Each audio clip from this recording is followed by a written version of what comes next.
Welcome to the Medium channel, where haunting stories will linger in your mind. We spend most of our lives trapped in a suffocating cycle, waking up to rush into work, drowning in deadlines, staying late into the evening, as if the clock itself demanded our exhaustion. The pressure builds day after day until our minds feel stretched thin, ready to snap. That is why people travel. We crave escape, a temporary exile from obligations, a chance to breathe. And there is nothing sweeter than setting out with close friends, people who know you, who laugh with you, who will stumble with you into midnight adventures. But not every trip becomes the dream we imagine. Some journeys fracture into chaos because of simple mishaps, bad weather, missed flights, disagreements over trivial plans. Yet sometimes the disruption is darker, inexplicable, and unforgettable. Sometimes a vacation becomes a nightmare because of something that should not exist. This story begins with one such trip. That night, Sarah lay sleeping inside a bedroom of a rented homestay, perched on the wooded hills near Lake Tahoe, California. The house was styled like an old-fashioned mountain lodge, its walls paneled in dark wood, its windows gazing out into the whispering pines. Sarah was not alone. Two of her friends, Emily and Rachel, shared the other bed in the room. Their steady breathing filled the silence while Sarah rested in the opposite bed, turned toward the window. From her position, Sarah could see far beyond the glass. The rain had been falling for hours, tapping against the panes in restless rhythms. In the distance, Tahoe City's faint glow shimmered across the water, hazy under low clouds. But nearer, much nearer, the pine trees bent under the storm, their trunks swaying, their branches clawing at the wind. It was sometime past midnight when Sarah awoke with a jolt. At first, she thought the storm had startled her, but soon she realized it was something else. An oppressive feeling that clenched her chest, forcing her eyes open even as exhaustion begged them shut. She turned her head toward the window and froze. There, against the restless sway of the nearest pine tree, hung a figure. A woman. Her body dangled from a thick branch, her hair, soaked and tangled, streamed downward like a black veil. The storm rocked her gently, her arms limp, her feet bare. For one sickening moment, Sarah thought she was watching someone die right before her eyes. But no, this was impossible. They were in the middle of nowhere. Lightning cracked across the lake, and in that flash, Sarah saw her clearly. The woman's head lolled unnaturally to one side, the rope cutting deep into her pale throat.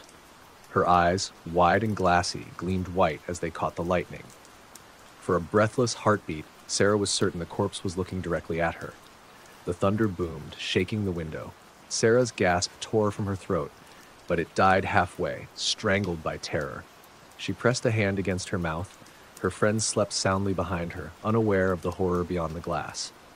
When the sky darkened again, the woman seemed to vanish, swallowed by the storm. Sarah blinked, straining her eyes, heart pounding so violently she thought it might burst. The tree swayed, the rope creaked, and in the next flash the corpse was closer back as if the storm had pulled it nearer the window. Her long hair plastered across her face, but through the gaps Sarah saw those eyes, milky and unblinking, locked on hers. Sarah shut her eyes tight, whispered a desperate prayer, and snapped them open again. The tree was bare, empty. Only the rain remained, streaking down the glass like tears. She wanted to scream, wanted to wake Emily and Rachel, to beg them to look outside. But something told her that if she moved, if she made a sound, the woman would come back. She lay frozen, listening to the storm, fighting the fear that gnawed at her sanity. Sleep never returned that night. That was the beginning. Days earlier, everything had seemed so simple. After months of planning, anticipation finally bloomed into reality. Their group of 7 friends had chosen Lake Tahoe for their 5-day escape. A paradise sought by so many young people hoping to trade the suffocating air of city life for mountains, pine forests, and water as blue as glass. The group included David, their unofficial leader, Mark, Jason, Emily, Rachel, Sarah, and Claire. They had known each other since school, and though life had pulled them in separate directions, different jobs, different cities, this trip had reunited them. David, ever the organizer, was the one who planned everything. For him, Tahoe was almost a second home. He insisted on finding the perfect place, a secluded rental lodge large enough to house them all without interference from neighbors or other tourists. He found exactly what he wanted, an old mountain-style house tucked deep into the woods that isolated from the nearest cluster of homes by nearly a mile. It was exactly what they dreamed of. Freedom, privacy, adventure. When they first arrived, the afternoon sun spread golden light across the peaked roof and weathered porch. The friends tumbled from their cars with laughter, racing inside as though the house itself was part of the adventure. They explored every corner, running upstairs and down, choosing their rooms with playful arguments and jokes. The lodge was not enormous, but it was more than enough. 2 single rooms, 2 doubles. Since there were 7 of them, 1 double room remained empty. The girls, Sarah, Emily, and Rachel, chose to share 1 double room together. None of them wanted to sleep alone, not in such an isolated place, and not with the thick woods pressing in from every side. David, Mark, Jason, and Claire divided the other rooms easily. Once settled, they went out for lunch, feasting on local specialties in Tahoe City before returning to shop for groceries. Tonight would be their celebration, the first night of freedom. Back at the lodge, as the sky darkened toward evening, they unpacked their supplies. Bottles clinked, laughter spilled, and soon every surface was crowded with food, drinks, and makeshift decorations for their private party. By 6 o'clock, the house buzzed with activity. Jason mixed cocktails, Rachel sliced fruit, Mark lit the fire in the living room. Emily arranged plates and glasses while David busied himself with a speaker for music. Sarah tried to ignore her unease after the long drive, though a shadow of dread already lingered in the corners of her mind. It was nearly 8 when they finally sat down, raising glasses in a toast to freedom. They drank, they feasted, they laughed. The storm outside began unnoticed, just a gentle patter against the windows, a whisper of rain through the trees. But inside, the warmth of alcohol and friendship drowned the sound. By 10 o'clock, the atmosphere had shifted. Their laughter was loose, their eyes bright with the days of drink. And that was when David, grinning mischievously, suggested what no night in such a place should go without. Ghost stories.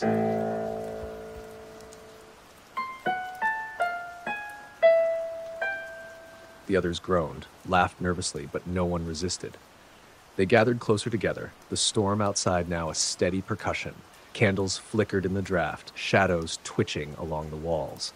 Though each of them laughed, no one could deny the thrill of fear curling at the edge of the room. The night, after all, was perfect for it. The first story of the night did not even come from the house in Tahoe. It was told in a voice hushed with drink, as if alcohol gave courage to speak of things better left forgotten. One of David's old coworkers, now more acquaintance than friend, once staggered drunk through the hallways of a historic hotel in San Francisco. He had been drinking with colleagues, laughing too loud, his mind unmoored in that floating, dangerous haze between sobriety and oblivion. When at last he stumbled upstairs, he wandered past long, carpeted corridors. The air smelled faintly of mildew and aged wood polish. On either side of the hall, portraits hung in narrow frames. They depicted men and women in clothing from another century, stiff collars, somber dresses, bonnets, and hats. Their faces were pale, their expressions severe, their eyes dark with something unreadable. Every frame seemed to watch him as he passed. He slowed at one particularly haunting image, a woman in black, her skin like paper, her lips pressed tight as if silenced forever. The drunk man muttered, "Creepy," and hurried on. When morning came, he awoke with a throbbing skull. As he pulled on his clothes and staggered out, he glanced back down that same hallway, only to freeze. There were no portraits. The frames he had seen the night before were not frames at all, but windows. And outside those windows, in the darkness, had stood the shapes of people. Not paintings, not photographs. Faces, real, spectral, from another age, watching him from the other side of the glass. The group in Tahoe shivered as the story ended. Someone, maybe Jason, immediately got up and locked every window in the living room. A nervous laugh followed, the sound brittle, but it gave the illusion of safety. The second story came next. It was about a couple, just 2 reckless souls in their 20s, riding a motorcycle across the twisting back roads of Oregon. The man drove fast, leaning into curves with a grin, while his girlfriend clutched him from behind, her hair whipping in the wind. They cut through valleys, rivers flashing silver beneath bridges, the forest blurring into green walls. That night, they set up camp by the roadside, pitching a tent beneath towering pines. After dinner from gas station snacks, the man scrolled through photos on his phone. In every picture, he appeared sharp, alive, grinning like the road itself belonged to him. But when he turned to the images of his girlfriend, his smile faltered. She was blurry, always blurry. Sometimes her face looked smudged, as if wiped from the photo entirely. "Look at this," he said with a laugh, showing her the screen. "Why do you look like a ghost? You're all hazy, like a spirit following me around." His girlfriend, sitting cross-legged beside the fire, tilted her head. Her hair slipped forward, shadowing her face. Then she said quietly, "Hazy like a spirit? That's about right, because I died this afternoon. Don't you remember? I crashed back on the highway." As she lifted her head, the firelight revealed her face, shredded with raw flesh, cheek torn open to the bone, blood matting her hair. Her jaw hung at a grotesque angle, exposing teeth through broken skin. The man dropped his phone, his scream echoing into the dark forest. Around the Tahoe table, Rachel gasped, hands flying to her mouth. Jason let out a whistle. Mark muttered, "Damn." But before the tension could tighten too far, someone, probably David, laughed too loudly, and soon the others followed, breaking the unease with exaggerated chuckles. The third story seemed harmless at first. In some families, David explained, when they sit down to eat, if the house has spirits, the table gets set for more people than are actually there. The person setting the plates doesn't even notice. They just lay down an extra bowl or an extra fork, as if guided by invisible hands. The group instinctively glanced down at the table. 7 friends, 7 places. But then Emily's brow furrowed. Her eyes shifted. There, at the far end of the table, sat an extra place setting. A plate, chopsticks, a glass of water already filled. Nobody had noticed it before. Nobody had sat there. A cold silence choked the room. Then Mark burst out laughing, clutching his stomach. "I put that there! Got you all!" The laughter this time was forced, but it spread anyway, chasing the fear back into its shadows. Sarah felt her heart slow, though unease still lingered like smoke. It was Sarah who, emboldened now, asked for something more, something scarier. David, with a sly grin, offered an idea. "Let's play the Ouija board." The suggestion settled like a stone. For a long moment, no one spoke. Then, as though their silence dared them forward, one by one they agreed. How often did people find themselves in such a perfect place? A storm outside, isolation in the woods, candlelight quivering like frightened eyes. David, it turned out, knew exactly how to create a board. He tore a piece of cardboard, carefully drawing letters, numbers, yes and no, goodbye, in precise lines. A coin would serve as the planchette. They sat in a circle around the board.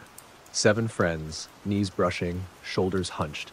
The house was silent except for the hiss of rain and the occasional moan of wind. Each placed a finger lightly on the coin. David murmured words too low for the rest to hear.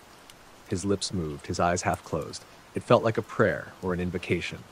For long moments, nothing happened. The coin lay still. Sarah and Emily shared a glance, stifling giggles, certain it was all a child's game. Then, without warning, the coin scraped forward. Rachel jerked, eyes wide. "Who moved it?" Nobody answered. David cleared his throat. "Is there a spirit here with us?" The coin slid slow as a heartbeat toward yes. Nervous laughter rippled through the circle. Still, they leaned closer. "Are you male or female?" David asked. Letter by letter, the coin spelled Female. Mark grinned, emboldened. "Did you die a long time ago?" The coin twitched, then slid toward yes. "Why did you die?" Jason asked, half skeptical, half serious. The coin began to scrape across the board, one letter at a time. Hanged, its path uneven but deliberate. When it finished, the word stood clear. Hanged. A shiver rippled through the group. Sarah's skin prickled with cold. Emily tried to pull her finger away, but David hissed, "Don't. Not until we finish. It'll anger her." The mood shifted. The laughter was gone. Shadows seemed heavier, the storm outside louder. Mark swallowed. "Why haven't you moved on?" The coin jerked violently toward no. Silence fell. Then Sarah, heart racing, whispered, "Are you a ghost or something worse?" The coin shivered, moved. Letter by letter, it spelled Demon. The word froze them. David's face drained of color. "Run!" he barked. "Everyone, run!" The girls screamed. Chairs toppled. Sarah's legs refused to move, her hands like ice. Emily sobbed. Rachel clutched her arm. Claire shrieked.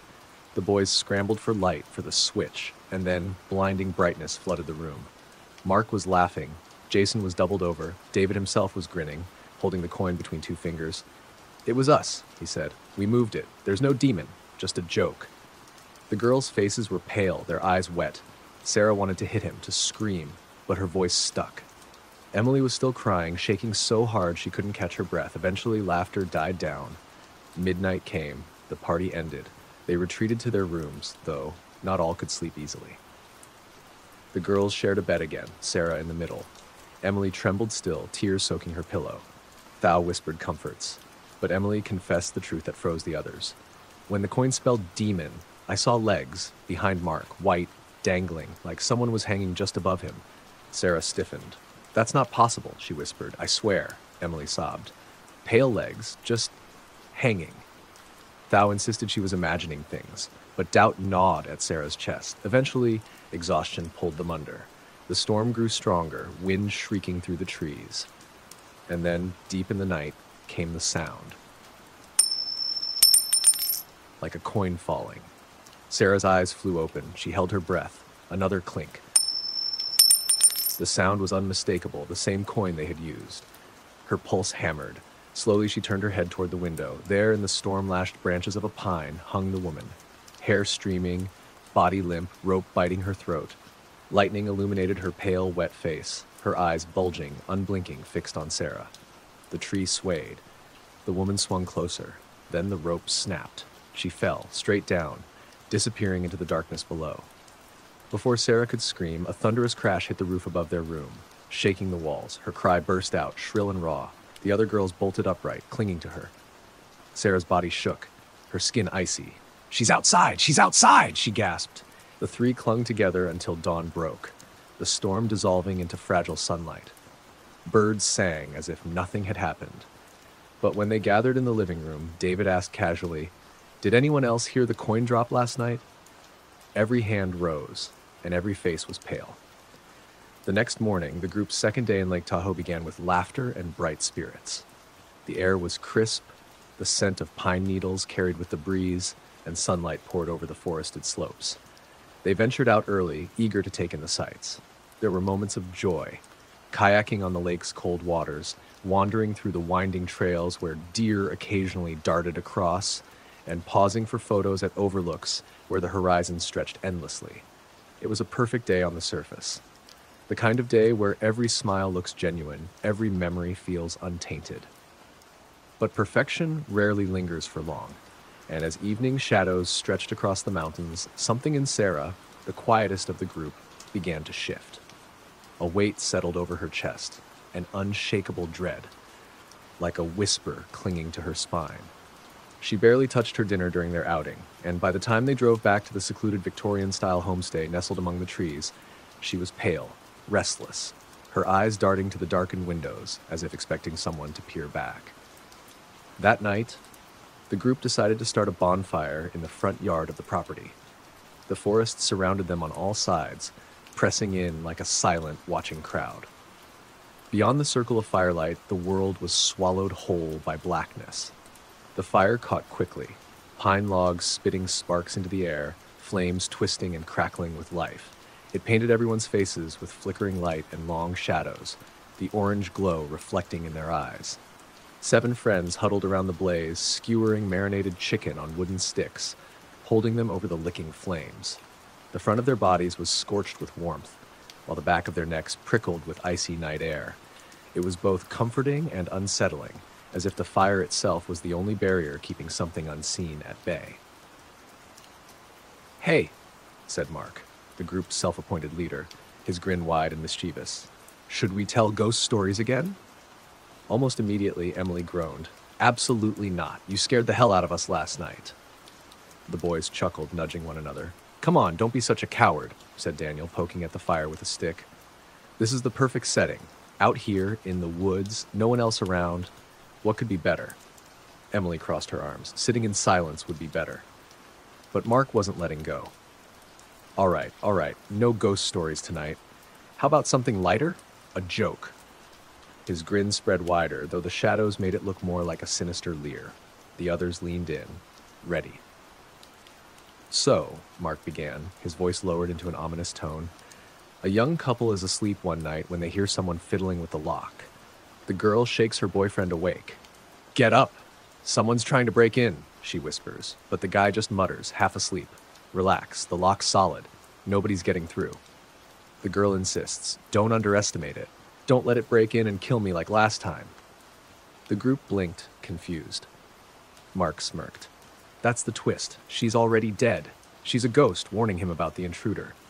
For a moment, silence reigned. Then groans and laughter broke out, though some of the girls looked more annoyed than amused. "That's not even funny," Emily muttered, standing up and brushing dirt from her jeans. "You're an idiot." The others laughed harder, enjoying how much it riled her. But Sarah, sitting quietly at the edge of the fire, wasn't laughing. She stood and wandered away from the circle, her gaze drawn to the expanse of the yard. The front lawn sloped into a wide opening. From there, the city of Tahoe twinkled faintly in the distance, but the vast majority of her view was swallowed by the dense forest. Tall pines loomed like sentinels, their crowns lost in darkness. Above, a stretch of stars glittered coldly. She turned back toward the house, its looming silhouette black against the firelight. Her breath caught. Someone was on the attic balcony. A figure, pale and motionless, stood against the wooden railing, watching her. "Hey!" Sarah's voice cracked. "There's someone up there!" Everyone turned, eyes snapping toward the house. But the balcony was empty. The railing was bare. "Are you sure?" asked Daniel, his tone laced with doubt. "I saw her," Sarah said, her face drained of color. A woman, just standing there. Nervous glances were exchanged. "Maybe a prowler?" suggested Ryan. They split up. Half stayed outside to guard the fire, while Mark, Sarah, and two others climbed the narrow staircase to the attic. The air grew colder as they ascended, the wooden steps creaking beneath their weight. Dust swirled with each movement, catching in the weak beam of a flashlight. The attic was empty, save for old crates and broken furniture shrouded in cobwebs. Yet Sarah's skin prickled as she looked down at the floorboards, because directly below this room was the bedroom she and the other girls shared. And last night she had heard footsteps above them. Her mind whispered excuses. Cats, raccoons, wind. But deep down she knew better. Something else had been moving up here. They returned downstairs. Most of the group had gathered inside by then, watching TV in an attempt to drown the unease. Outside, Laura was sitting near the fire pit, chatting with Ryan, or so it seemed. When they asked Laura why she hadn't come in, she blinked at them in confusion. "I've been upstairs with Emily the whole time. I just came down now." Cold silence fell. Every face turned toward the yard, where Ryan sat by the fire alone. The blood drained from his face when they confronted him. "What?" "I was never talking to anyone. I've been sitting here, alone." The tension rose like smoke. Nobody laughed this time. Without another word, they stamped out the fire and gathered in the living room. Sarah finally broke her silence, recounting what she had seen the night before, the woman hanging from the pine tree, her hair draped like a curtain, her body swaying in the storm. Emily shivered and whispered that she, too, had seen something, feet, pale and dangling right behind Ryan earlier that day. The room froze. The boys exchanged nervous glances, each denying any tricks, each insisting they hadn't touched the coin during last night's seance, yet the coin had moved, gliding across the board on its own. The laughter from last night curdled into something sharp and jagged. The air seemed heavier now, charged with unseen presence. "I'm done," Daniel snapped. "This isn't fun anymore. I'm going to bed." The others didn't protest. Their fear had become too tangible, too real to mock. That night, silence weighed down the house. No music, no chatter, no laughter. Just the sigh of wind through the trees and the occasional groan of the old building shifting. And then came the sound. A metallic clink. Something small hitting the hardwood floor. The unmistakable rolling of a coin. It echoed through the darkened halls, tumbling down the staircase, each bounce louder than the last, until it rattled across the living room floor. Mark sat upright in bed, his pulse hammering. He wasn't alone. He felt someone tugging at his sleeve. It was Daniel. "I need water," Daniel whispered hoarsely. "Come with me. I can't go alone." Together, they crept downstairs. The house was suffocatingly dark, shadows pooling in corners, every creak of the floorboards magnified. Daniel moved fast, almost too fast, striding into the kitchen. Mark lagged behind, nerves prickling. But when he stepped into the living room, he froze. Daniel wasn't in the kitchen. He was standing by the window, staring out at the trees, his body rigid, his face unreadable in the darkness. "Hey," Mark whispered. "What are you doing?" Daniel didn't move, didn't blink. Mark swallowed and took a step closer. "Daniel." A voice cut through the silence behind him. "What are you doing?" Mark spun around. At the top of the staircase stood Daniel, rubbing his eyes, looking half asleep. Mark's blood ran cold. He turned back to the window. The figure was gone. The next hours spiraled into chaos, phantom voices, pounding at the doors. Ryan found outside, drenched and trembling with no memory of how he got there. Emily broke down in tears, begging them not to split up, clinging to Sarah as if she might vanish. They crammed into the girls' room, all 7 of them huddled together with every light blazing. No one dared sleep. But fear has a way of twisting reality. At one point, Daniel screamed as if something had grabbed his ankle, dragging him off the bed. The girls shrieked. Mark swore, insisting it was just a prank, until they saw the handprint. A red, livid mark pressed into Daniel's thigh. 5 fingers burned into his flesh. No one laughed this time. Desperation set in. Mark fumbled with his phone, pulling up a Bible app, reading aloud while they held hands in a trembling circle. The chant filled the room, their voices shaking but steady. For half an hour, no one moved, no one dared look away, and then silence. When they opened their eyes, Emily was gone. The circle had collapsed inward. Sarah holding Laura's hand, Laura holding no one. The space between them was empty. A single clink echoed down the hall. They found Emily in the kitchen, hair falling over her face, her pale fingers clutched around a coin. She dropped it, picked it up, dropped it again and again, like a broken record. "Emily?" Mark whispered. Her head turned slowly. Her voice, when it came, was not her own.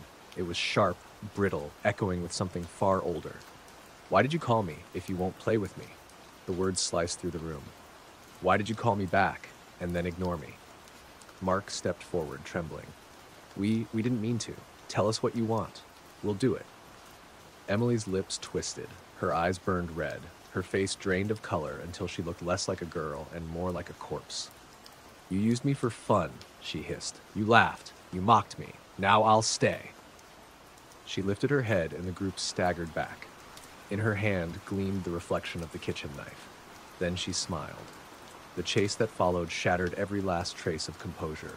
They bolted barefoot through the forest road, branches tearing at their arms, sobs breaking their throats. Behind them, Emily stumbled with her head tilted at an unnatural angle, dragging the blade, each step crunching against gravel. Her voice carried after them, shrill and cracking. "You called me, and now I'm here." The forest was endless, suffocating, until, finally, a pair of headlights cut through the darkness. A taxi, its tires crunching over dirt. Mark ran into the road, waving frantically, forcing it to stop. The others piled in, their sobs echoing inside the car, while outside the night pressed close like a suffocating shroud. Emily, or what had taken her, watched them leave, her face flickering in the shadows until the fire of the headlights swallowed her whole. And the coin fell once more, clattering on the road. Seeing how exhausted and shaken the group looked, the driver barked at them to climb into the cab. He slammed the door shut, shifted gears, and sped off toward the city, leaving Yen jerking and twitching in the distance, stumbling after the taxi with her crooked neck, her eyes burning like coals in the dark. The cab flew downhill at a terrifying speed. But then, instead of staying on the paved road, the vehicle lurched violently and veered onto a narrow dirt path, plunging straight into the forest. The group screamed in panic, realizing with horror that the brakes no longer worked. The headlights shook wildly as the cab bounced along the uneven trail, deeper and deeper into the suffocating woods. Then, crash! The taxi smashed headfirst into a massive tree. The sound of metal crumpling was deafening. Everyone was thrown against the seats, the windows shattering, glass spraying like shards of ice. Darkness swallowed them whole as consciousness slipped away. When they finally came to the next morning, each of them gasped in disbelief. They weren't in a functioning cab anymore. Instead, they were lying inside the husk of a long-abandoned taxi. The vehicle's front end was crushed beyond recognition, rust eating away at the metal. Moss crawled across its windows, and it sat, frozen in time, at the very base of the same towering tree they had crashed into the night before. Realization struck them like a dagger. The ride they had taken was no ordinary ride. It was a ghost taxi. ferrying them straight into the jaws of something unearthly. Shaken to the core, the group staggered back to the villa. There, sprawled across the damp grass of the front yard, they found Yen, her body soaked through with dew, trembling and twitching in her restless sleep as if still possessed by some unseen force. They were supposed to stay 2 more nights in that cursed house, but no one dared remain another second. Without hesitation, they booked the earliest tickets home, fleeing that place as if their very souls depended on it. What was meant to be a joyful trip had turned into a waking nightmare, one that would forever scar their memories. They were thankful no lives were lost, but the terror carved deep into their minds would never leave. It was a brutal lesson, engraved in their bones. Never mock the unseen, never play with the spirits that dwell in the wild. In places where the forest is ancient and the land is heavy with secrets, curiosity can summon horrors you can never send away. And so the old saying proved true once again. Wherever you go, whatever you do, respect the sacred, and the sacred will spare you. Ignore it, and you may never return whole.